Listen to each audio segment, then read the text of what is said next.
राधे राधे सभी को। तो आज हम पढ़ेंगे अध्याय 2 श्लोक 7 और अनुवाद 63 में क्या लिखा है श्रीमद् भगवद गीता में। तो श्रीमद् भगवद गीता में लिखा है, का पन्ने दोषतो महत सब भाव विश्चम अशामि तवाम धर्म समुचिता यच चे स्याय निश्चित भूमि तन्मय शिष्यते समाधि माम तवम परम नम्य। अर्थात यह प्राकृतिक नियम है कि भौतिक कार्यकलाप की प्रणाली ही हर एक के लिए चिंता का कारण है।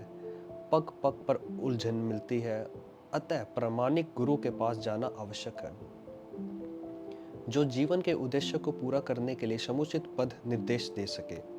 समग्र वैदिक ग्रंथ हमें यह संदेश देते हैं कि जीवन की अनचाही उलझनों से मुक्त होने के लिए प्रामाणिक गुरु के पास जाना चाहिए।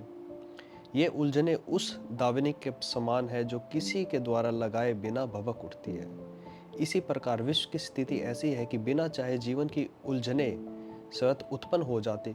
कोई नहीं चाहता कि आग लगे, किंतु फिर भी वह लग जाती है और हम आध्यात्मिक व्याकुल हो जाते हैं। अतः वैदिक वाग्मय उपदेश देता है कि जीवन की उलझनों को समझने तथा समाधान करने के लिए हमें परमार्थ गुरु के पास जाना चाहिए।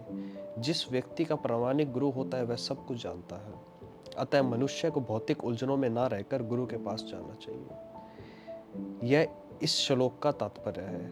आखिर भौतिक उलझनों में कौन सा व्यक्ति पड़ता है जो व्यक्ति की समस्या को नहीं समझता।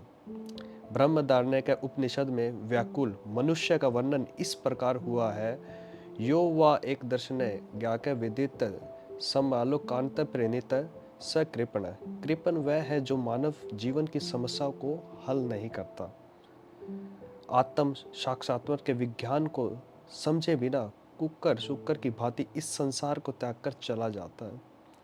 जीवन के लिए यह मनुष्य जीवन अत्यंत मूल्यवान निधि है, जिसका उपयोग वह जीवन की समस्याओं को हल करने में ना कर सकता है, अतः इस अवसर का लाभ नहीं उठाता वह कृपण है।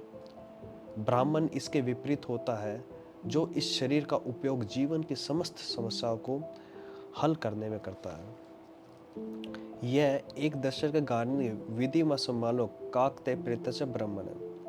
देहांत बुद्धि वश कृपण या कंजूस लोग अपना सारा समय परिवार, समाज, देश आदि के अत्यधिक प्रेम में गवा देते हैं। मनुष्य प्राय चर्म रोग के आधार पर अपने पारिवारिक जीवन अर्थात पत्नी, बच्चों तथा परिजनों में आसक्त रहता है। कृपण यह सोचता है कि वह अपने परिवार को मृत्यु से बचा सकता है, अथवा वह यह सोचता है कि उसका परिवार या समाज उसे मृत्यु से बचा सकता है। ऐसे पारिवारिक आस्तिक निम्न पशुओं में भी पाए जाती है, क्योंकि वे भी बच्चों की देखभाल करते हैं। बुद्धिमान होने के कारण अर्जुन समझ गया था कि पारिवारिक सदस्यों के प्रति उसका अनुराग तथा मृत्यु से उनकी रक्षा करने की इच्छा ही उनकी उलझनों का कारण है। यद्यपि वह समझ रहा था कि युद्ध करने का कर्तव्य उसकी प्रतीक्षा कर रहा था, किंतु कृपण दुर्बलता के कारण वह अपना कर्तव्य नहीं निभा पा रहा था। अतः वह परम गुरु भगवान श्री कृष्ण से कोई निश्चित हल निकालने का अनुरोध कर रहा है। वह श्री कृष्ण का शिष्यत्व ग्रहण करता है एवं मृत्यतापूर्ण बातें बंद करना चाहता है। गुरु तथा शिष्य की बातें गंभीर होती है और वह अर्जुन अपने मान्य गुरु के समक्ष गंभीरता पूर्वक बातें ग्रहण करना चाहता है। इसलिए कृष्ण भगवत गीता ज्ञान के आदि गुरु है और अर्जुन गीता समझने वाला पहला शिष्य है। अर्जुन भगवत गीता को इस तरह समझता है कि वह गीता के में वर्णित है, तो भी मूर्ख संसारी विद्वान बताते हैं कि किसी को मनुष्य रूप कृष्ण की नहीं बल्कि अजन्मा कृष्ण की ग्रहण करनी चाहिए।